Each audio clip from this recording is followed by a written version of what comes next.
우리 서로 한번 믿음으로 격려하며 인사하겠습니다. 예수님으로 삽시다 하며 한번 인사하겠습니다.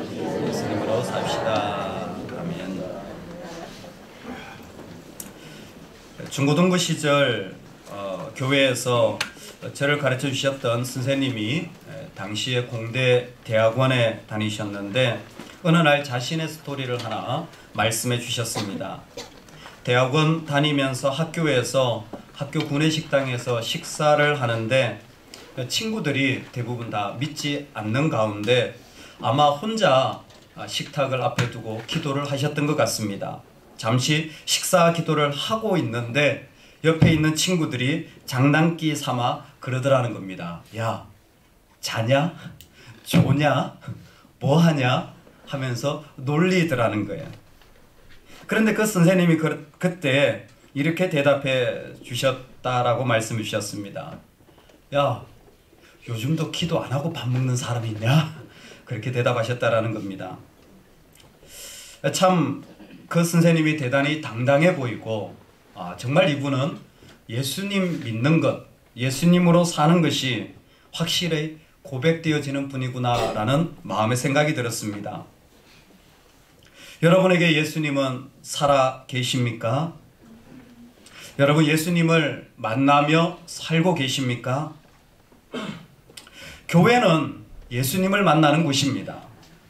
교회는 예수님으로 살기를 배워가는 곳입니다.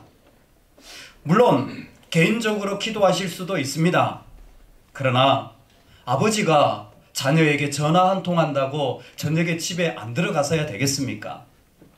예배는 우리가 주님을 만나며 살아가는, 그리고 그 주님으로 살겠다는 삶의 연장선인 것 같습니다.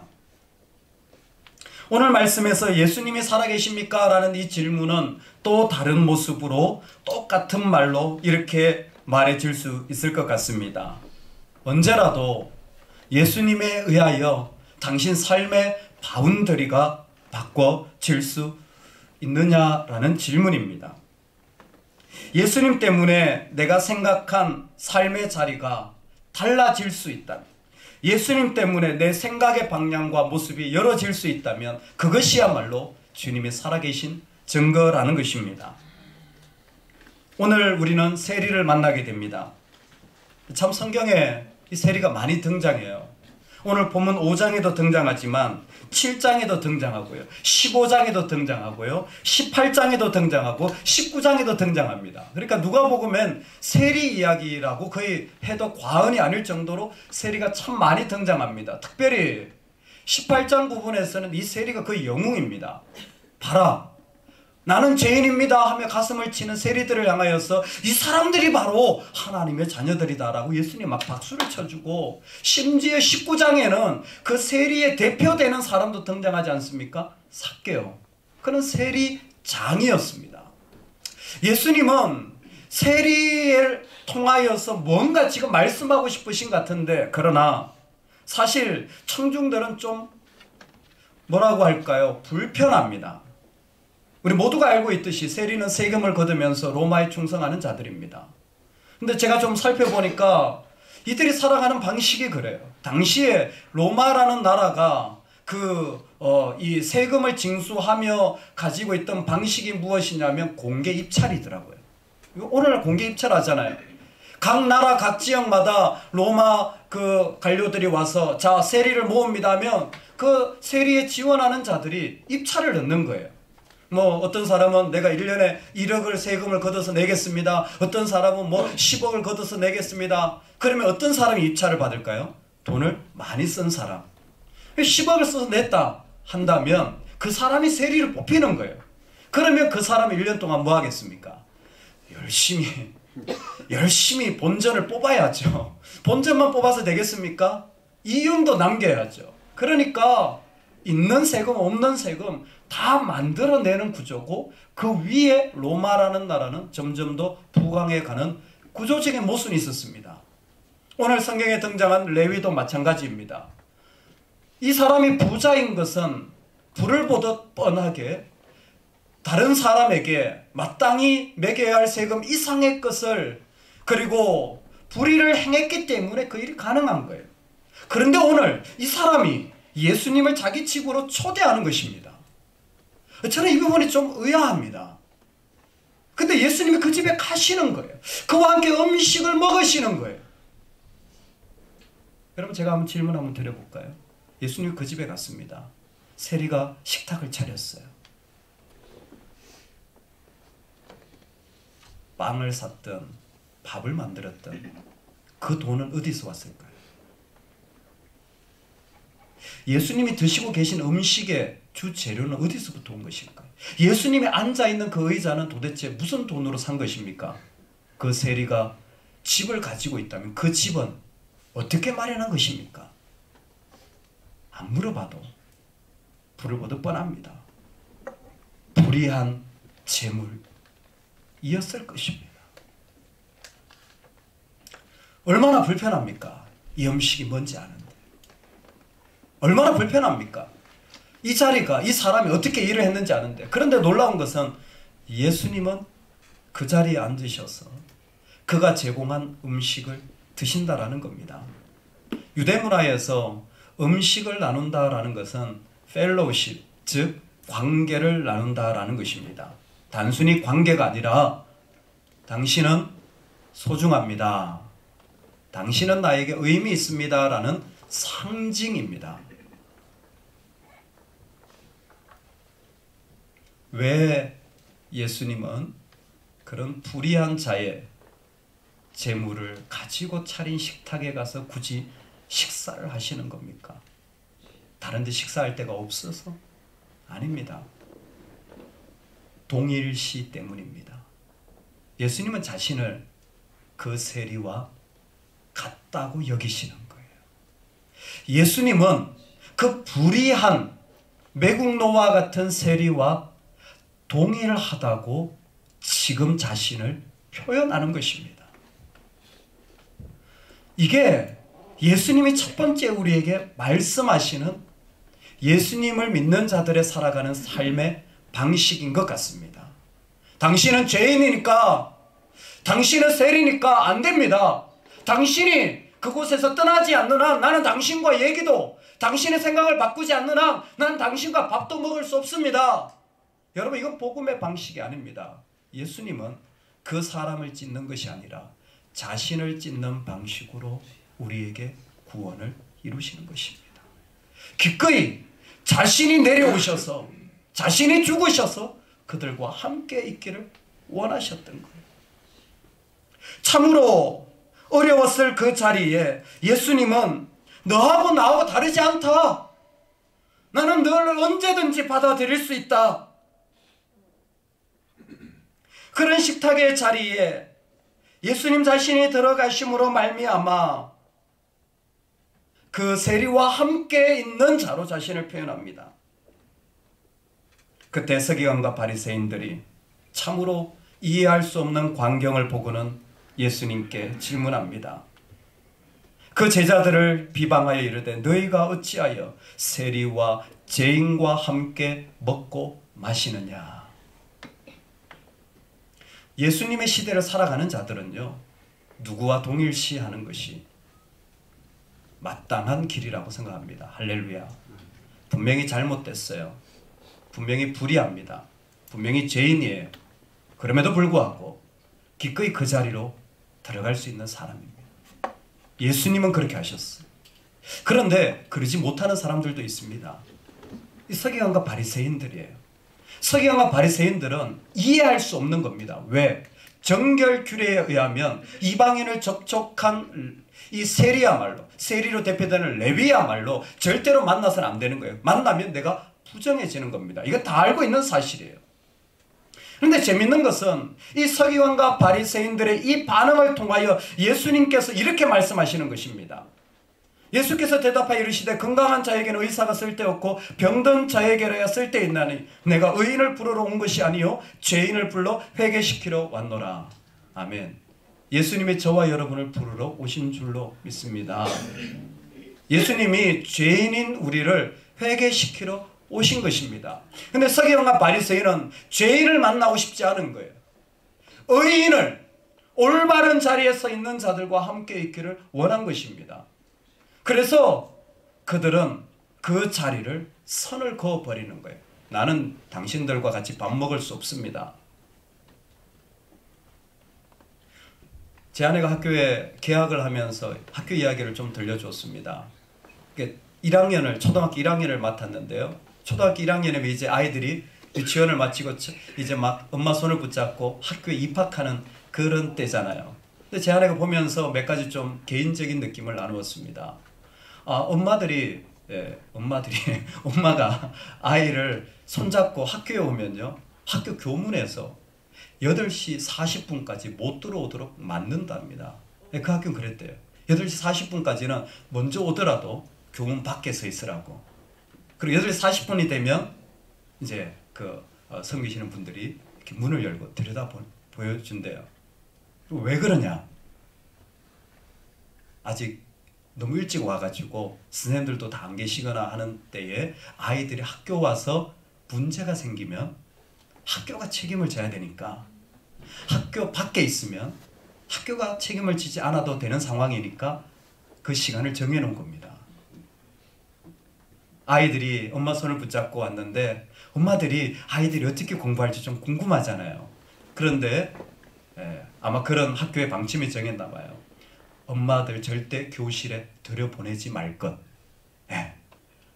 뭔가 또 문제가 생기고 또 이런저런 또 얘기하면 곤란하니까 아예 교실에 들어오게 하지 말 것. 그래서 엄마가 자기가 다니는 아이 교실도 못 보고 그냥 아이 들여보내고 그냥 가야 된다는 거예요. 그러면 이런 표현을 하더라고요. 여보, 점점 학교가 방어적이 되어가는 것 같아요. 점점 방어적이 되어가는 것 같아요. 공문도 자꾸 만들고 뭔가 주위 사람도 주면서 안전조치도 했다, 이런 조치도 했고, 뭔가 문제가 생기면 안 돼. 선생님들도 점점 이 아이를 어떻게 만날까, 이 아이가 어떻게 세워질까 보다는 문제 안 생기는 방향, 어려움 안 생기는 방향에 점점 관심이 가져지는 게 선생이기도 하면서 또 엄마로서는 아이 손잡고 좀 학교도 가보고 싶고 교실도 가보고 싶고 당연히 그럴 것 같다라는 마음에 약간 좀 마음의 씁쓸함을 고백했습니다. 다 그렇진 않을 것입니다. 그러나 오늘 서기관과 바리새인의 마음이 있다면 이 사람들은 지켜야 할 것이 있는 사람들이에요. 이 사람들은 자기의 삶 가운데 지켜내야 할 것이 있는 거예요. 여러분, 참으로 사람은 간단합니다. 내가 집을 지켜내려고 하면요, 집을 지키기 위한 삶을 살아갑니다. 여러분, 내가 내 가치관을 지키려고 하면 그 가치관을 지켜내기 위한 삶을 살아가요. 그런데 예수님은 지켜야 하는 것이 아니라 오히려 지켜야 할 것에서 내려가서 그들과 동일시하는 자리에 하나님의 백성들을 초대하는 것입니다. 우리 모두가 살아가면서 이런 자리는 안 갑니다. 저런 사람과는 어울릴 수 없습니다. 왜? 내가 지켜야 하는, 내가 생각하는 가치관의 자리가 있기 때문에 우리도 어떻게 보면 점점 더 방어적이 되어가는지 모르겠습니다. 그래서 어느 선에서 선을 긋고 어느 자리에서 이 정도만큼이라고 얘기하는 삶의 자리가 많아지는지도 모르겠습니다. 오늘 본문은 사실 두 가지 이야기입니다. 첫 번째는 레위가 예수님을 초대해서 밥을 먹이는 장면입니다. 식사 대접하는 장면. 그 장면의 핵심은 예수님이 의인을 부르러 온 것이 아니라 죄인을 부르러 왔다라는 이야기입니다. 그리고 또 하나의 스토리가 있는데, 새로운 가죽 부대. 만약 우리가 포도주를 새로 담는다면 옛날 것이 아니라 새로운 가죽 부대에 담는다라는 것입니다. 이 두 가지 스토리가 중간에 하나의 이야기로 모아집니다. 그 말씀이 저는 34절, 35절이라고 생각을 합니다. 그 중간에 이 말씀이 마치 우리에게 핵심처럼 다가오는데 같이 한번 읽겠습니다. 시작. 예수께서 그들에게 이르시되 혼인집 손님들이 신랑과 함께 있을 때에 너희가 그 손님으로 금식하게 할 수 있느냐? 그러나 그날에 이르러 그들이 신랑을 빼앗기리니 그날에는 금식할 것이니라. 아멘. 아멘. 이 말씀의 핵심은 지금 예수님이 계시면 잔치를 해야 된다는 것입니다. 그래서 레위는 자기 집에 잔치를 벌인 거예요. 그런데 예수님이 안 계시면 뭐 하느냐? 좋은 의미의 금식이 아닙니다. 금식이 필요합니다. 그런데 금식이라고 하는 것은 힘들고 어렵고 결단해서 막 매어달리는 그런 힘든 상황을 대표하는 것입니다. 예수님이 계시다면 너는 지금 축제의 상황이냐? 아니면 힘들고 어려운 상황이냐? 다른 말로 너는 예수님의 시대에 예수님이 살아계셔서 그 예수님 때문에 막 기쁘고 감사한 그런 일들이 계속 일어나느냐, 아니면 계속해서 지켜야 될 거 못 지키고 이루어질 거 못 이루니까 힘들고 어려운 그런 삶이냐 물어보시는 거예요. 우리에게 두드리시는 것입니다. 우리 모두가 살아가면서 시간이 갈수록 지켜야 할 것들이 많아질지 모르겠습니다. 유대인들은 새 포도주인 예수님이 오셨는데도 예수님을 받아들이지 않았습니다. 왜냐하면 오늘 마지막 말씀에 보니까 묵은 포도주를 마시고 새 것을 원하는 자가 없나니 이는 묵은 것이 좋다 함이니라. 그들은 자신이 가지고 있는 것을 지켜야 하기 때문에 버리지 못하자 예수님조차도 환영하지 못하는 삶을 살게 되어진 것입니다. 그때에 묵은 것이 좋다 하는 마음, 이전에 내가 지켜야 살 것 같은 마음을 부서뜨리는 예수님의 방법이 오늘 말씀 가운데 선언되어집니다. 레위를 부르시는 것입니다. 여러분, 우리가 지켜야 할 삶의 자리에 있다가 예수님을 만나게 되면요, 예수님이 우리의 삶을 두드리셔서 그 모든 삶의 자리를 내려놓게 하십니다. 그때 예수님은 하나님의 선택이라는 강력한 도구로 두드리는 거예요. 내가 너를 택했다라는 것입니다. 내가 너를 택했다라는 것입니다. 레위는 나중에 이름이 마태라는 이름으로 바뀝니다. 하나님의 선물이라는 이름이죠. 근데 왜 이 이야기가 중요하냐면 예수님은 굳이 이 사람을 부르십니다.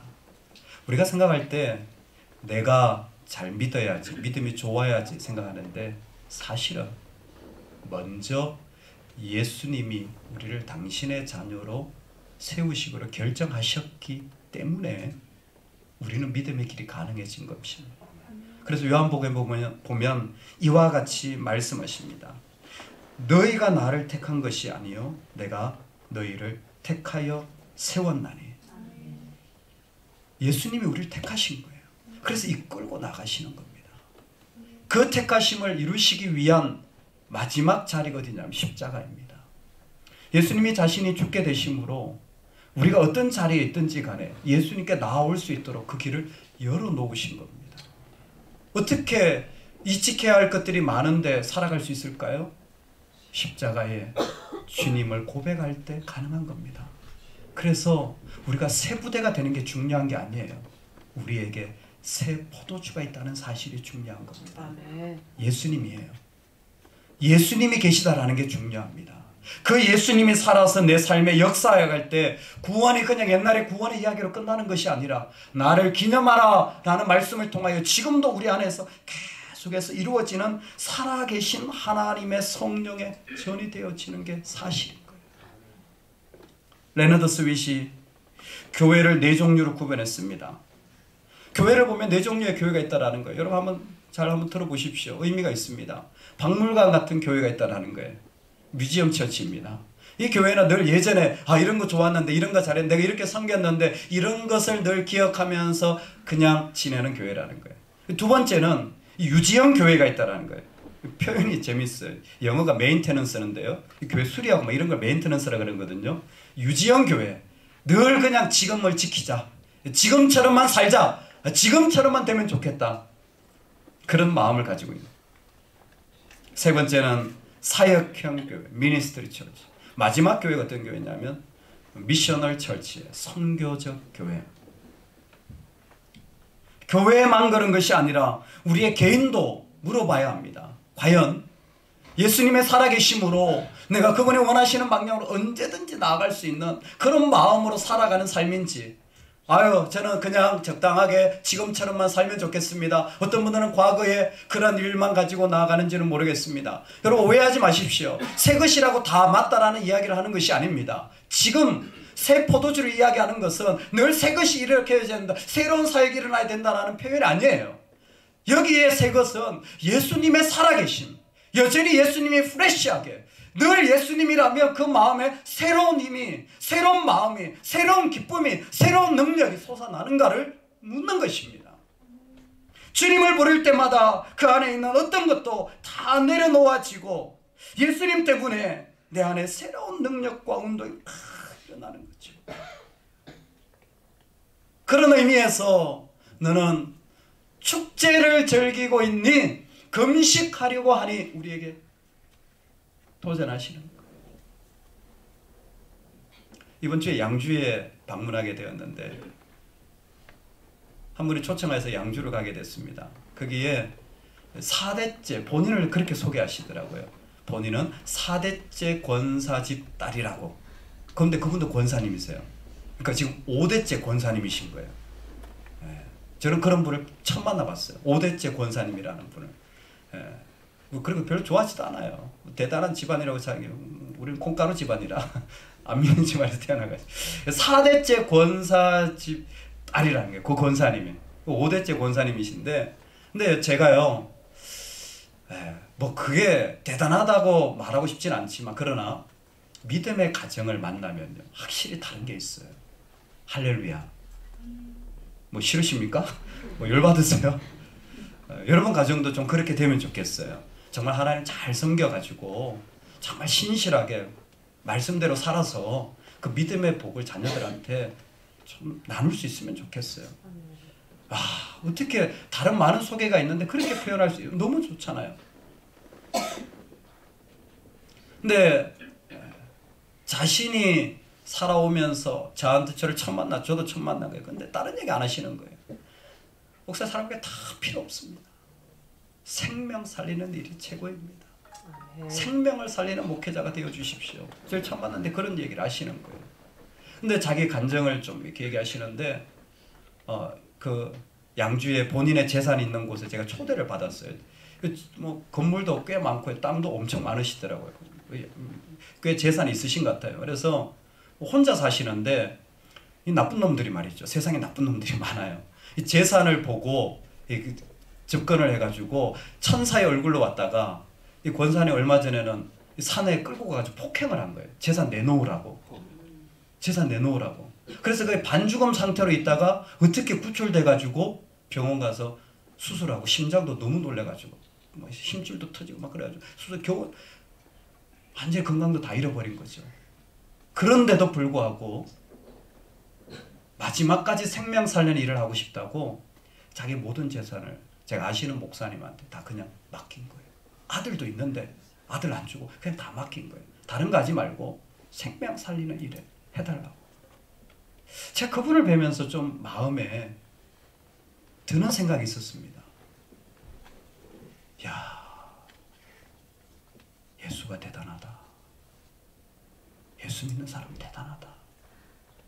자기 목숨이 그렇게 위태로웠는데도, 평생을 일구어서 모은 재산이 있는데도 하나도 관심 없고 오직 예수의 생명으로 한 영혼 살아나는 일들에 관심 있는 이 믿음의 뼈대, 너무 귀하다.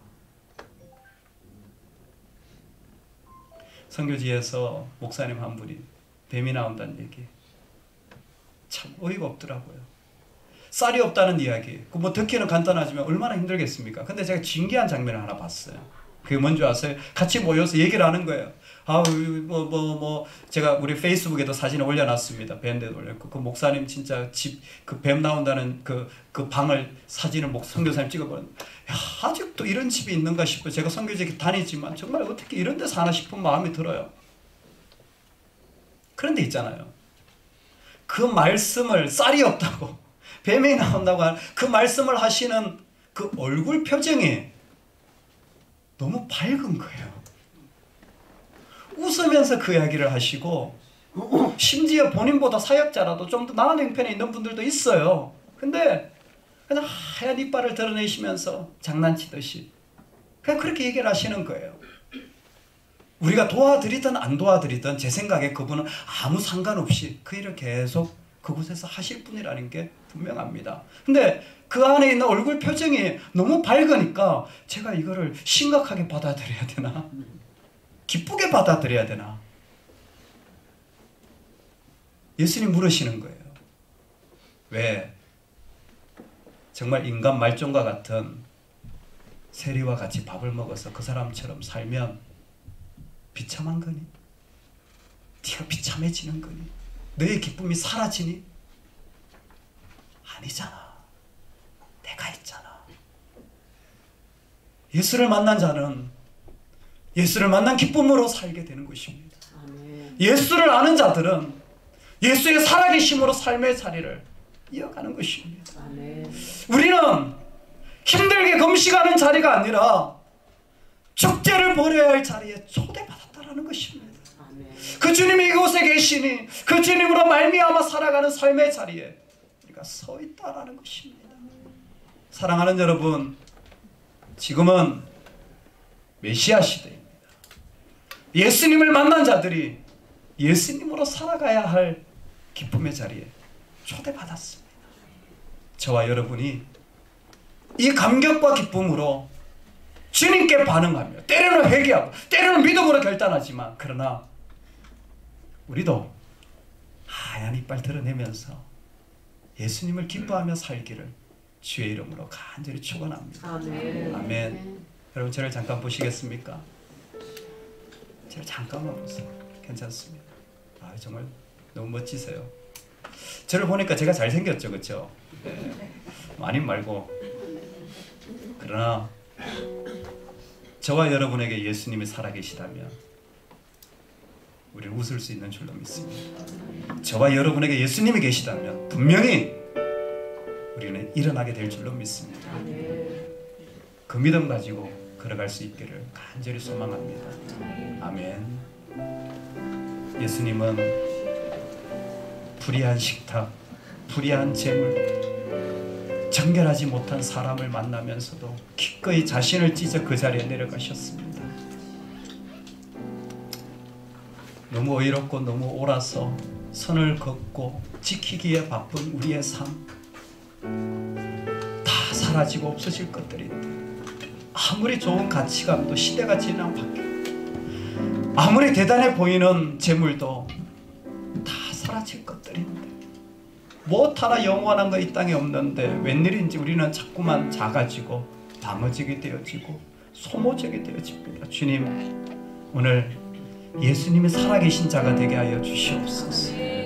그 예수님으로 기뻐하는 마음이 우리 가운데 가득하도록 예수님만 따라가게 하여 주옵소서.